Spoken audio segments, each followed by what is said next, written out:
নিম্নমানের সামগ্রী দিয়ে কাজ হচ্ছে কেন? জবাব চাই, জবাব দাও। জবাব চাই, জবাব দাও। অবিলম্বে ভালো মানের সামগ্রী দিয়ে কাজ করতে হবে, করতে হবে, করতে হবে, করতে হবে। অবিলম্বে ভালো মানের সামগ্রী দিয়ে কাজ করতে হবে, করতে হবে, করতে হবে, করতে হবে। এইসব মাল নিয়ে এইসব মাল নিয়ে যে ঢালাই হচ্ছে এলাকার মাল লোক, আমরা প্রতিবাদ করেছি সবাই মিলে, তার জন্য কাজ বন্ধ আছে। এগুলো শুধু তো মাটিই দেখা যাচ্ছে। শুধু শুধুই মাটি, মাটি। শুধু মাটি দেখেছেন? শুধু মাটি দিয়ে এই সব দিয়ে ওখানে ঢালাই করছে। আমরা অনেকবার মোটামুটি জানিয়েছি, আমাদের কোনো কথা শুনছে না। আমরা অনেকবার জানিয়েছি, সব মাটি দিয়ে ঢালাই করছে, অনেকবার জানিয়েছি আমরা। জানানোর পরে কোনো কথা শুনছে না। আমাদের এই সব ঢালাই ফালি, এইসব ঢালাই ঠিকাদার সংস্থা বলছে যে কিছু মাটি হয়তো মাটি ঢুকে হয়তো গেছে। ওর স্যার যারা আপনারা তো বলছে- দেখছেন পুরোটাই এই মাটি, দেখুন, 3 ভাগ পুরোটাই মাটি, 1 ভাগ পাথর। পাথর পুরো একদম মাটি, পাথর- পুরো মাটি দেখেছেন? আস্তে আস্তে ঢাল। পুরো এখানে স্টোন চিপের সঙ্গে পাথরের সঙ্গে পুরো মাটি, পুরোটাই মাটি। পুরো মাটি। বিক্ষোভের কারণ কি এই যে চিরঞ্জিপুর দিবাকরপুর সংযোগকারী যে সেতু, কি বলবো? আমরা বুঝতে পারছি না এখানে পাথর দিয়ে ঢালাই হচ্ছে না কাদা দিয়ে ঢালাই হচ্ছে। আপনারা তো দেখেছেন পাথর না কাদু, পুরোটাই কাদু। এই কাজটা কতদিন ধরে শুরু হয়েছে, মানে শিলান্যাস তো প্রায় এই কাজ প্রায় 1.5 বছর। এই হচ্ছে, এই বন্ধ হচ্ছে, এই হচ্ছে, এই বন্ধ হচ্ছে। তারপরে এরকম কাদু দিয়ে ঢালাই হচ্ছে না পাথর দিয়ে ঢালাই হচ্ছে আমরা বুঝতে পারছি। ওই জন্য আজকে এলাকার লোক সবাই আমরা ঐক্যবদ্ধ হয়ে, আগেও কি এইরকম সমস্যা হয়েছিল? আগে এরকম সময় কাজটা এইভাবে শুরু হয়েছে। আগে রডের সমস্যা হয়েছিল। মানে এই খোঁড়াখুড়ির কাজ কতদিন হচ্ছে মোটামুটি? খড়ির কাজ প্রায় 1.5 বছর বলছি তো। এই খুলছে বন্ধ হচ্ছে, খুলছে বন্ধ হচ্ছে, লোকসভা ভোটের আগে থেকে। এবং এই যে ব্রিজটা, এটা অত্যন্ত গুরুত্বপূর্ণ একটা অবশ্যই অবশ্যই, স্কুল আছে, হাসপাতাল আছে, বাচ্চাদের আইসিডিএস আছে, অঞ্চল অফিস আছে, এখানে সব আছে, বাজার আছে, অর্থাৎ নন্দীগ্রাম 2 এবং 3 নম্বর ব্লকের মধ্যে সংযোগস্থলে খুবই গুরুত্বপূর্ণ পুল। কি চাইছেন এখন? আমরা চাইছি তাড়াতাড়ি পুল হোক, যাতায়াতের সমস্যা হচ্ছে। ঠিকাদার সংস্থার যিনি আছেন উনি বলছে যে আপনারা যে কাজটা চলছিল বন্ধ রাখতে বলেছেন।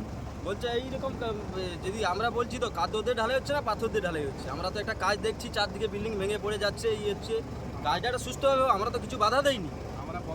তারপরে এই যে কাদা দিয়ে ঢালাই হচ্ছে না পাথর দিয়ে ঢালাই হচ্ছে আমরা ঠিক বুঝতে পারছি না। এই জন্য এলাকার লোক এখানেও কি মনে করেন যে একটা দুর্নীতির গন্ধ পাওয়া যাচ্ছে? কি বলবো? অবশ্যই দুর্নীতি হচ্ছে, নাহলে এরকম হয় কি করে? আপনার নাম? আমার নাম শান্তনু গিরি, বাড়ি? বাড়ি দেবাবাদ। সেখানে নিম্নমানের সামগ্রী এইরকম পাথর দেওয়া হচ্ছে, গ্রামবাসীদের অভিযোগ, কি বলবেন? নিম্নমানের সামগ্রী কিছু নয়, যেটা হচ্ছে আমাদের রাস্তা ধারে যে পাথরটা পড়েছে, এবার বিশেষ তো আমি কিছু জানি না, আমি তো সেদিন করে চলে গেছি। এবার কি পাথরটা যে ঢালাই হয় রাস্তা ধারে পড়েছে, তারই ধুলোবালি, সেটা নিয়ে এর বেশি তো আমি আর কিছু জানি না, আমি কি বলবো আর।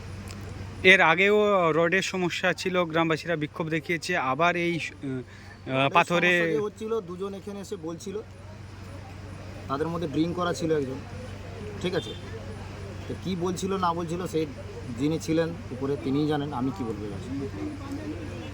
বারে বারে নিম্ন সামগ্রিক দিয়ে এই ব্রিজ তৈরির অভিযোগ উঠছে। নিম্ন সামগ্রিক দিয়ে কোনো ধুলোবালি পড়েছে যেটা, সেটা নিয়েই বলা আছে, নিম্ন সামগ্রিক কোনো কিছুই দেওয়া হয়। আপনার নাম? আপনার নাম? আমার নাম রঞ্জিত। ধমকে আছে, কি বলবেন এই বিষয়ে? আমাদের বীজ হচ্ছে আজকে 3 বছর আগে স্টিম দেওয়া হয়েছিল, সে কাজ বন্ধ, আর বীজ করতে করতে বন্ধ করে দেয়, মানে জল নিকাশির জন্য বন্ধ হয়ে যায়। জল নিকাশি না ঠিক মতো হলে আমাদের চাষবাস খুব ক্ষতি হয়। তারপর যদিও এবছর এসে এই কাজ আরম্ভ করছে, নোংরা পাথর নিয়ে এসে কাজ টাজ করতেছে। এটা আগেও রড বাঁধা লিয়া, রড যখন করে জালি বাঁধে, তখন আমরা বলছিলাম যে একটা করে পয়েন্ট ট্র্যাকিং দিয়ে রড ঢালছো কেন, না রড নরম হয়ে যাচ্ছে, আমাকে বললো, মানে ওদের লোক। তখন তারপরে আবার আমরা উপপ্রধানকে ফোন করলাম, উপপ্রধান এসে আবার বলতে আবার যে একটু আমার ঘরের কাছে যে যারা রোডের কাজ টাজ করে তারা এসে ব্যাগগুলো প্রতিবাদ করতে আবার একটু নাকি ভালো করে করতেছে। আর এখানে অঞ্চল অফিস আছে, আমার দিবাকরপুরের বাজার আছে, হাই স্কুল আছে। আজকের কি দেখলেন কাজ? আজকের যখন আমি আসি তখন তো এই পাথর নিয়ে গন্ডগোল হই হল্লা হচ্ছে। পাথরে কি হচ্ছে? ওই নোংরা পাথর দিয়ে ঢালছে, তখন বলছে যে পাথর ঢালা চলবে না, তখন ওদের লোক বলছে যে আমরা ঢালবো, তোমাদের কী করার আছে করো। তখন আমরা গ্রামবাসী বা পার্শ্ববর্তী গ্রামবাসী সবাই উচ্চণ্ড যে ঢালতে দেওয়া হবে না, এই নিয়ে মোটামুটি মোট এই যে ব্রিজটা হলে কতজনের সুবিধা হবে? কটা বহু গ্রাম? লোকের উপকার হবে। শুধু আমার 9 নম্বর আর 3 নম্বর 2 নম্বর আমার 2 নম্বর আর 3 নম্বর শুধু চলে না, বহু। নন্দীগ্রাম 2 নম্বর এবং চণ্ডীপুর ব্লকের সংযোগস্থল তো এটা নাকি? হ্যাঁ হ্যাঁ, সীমা সীমা। এখন কি কাজ বন্ধ রয়েছে? আপনারা কি চাইছেন কি? আমরা চাইছি সুষ্ঠুভাবে কাজ হোক, 2 নম্বরই কাজটা ভালোভাবে যেন ভালোভাবে যেন হয়। আপনার নাম, আমার নাম দেবপ্রসাদ বাড়ি? দিবাকর।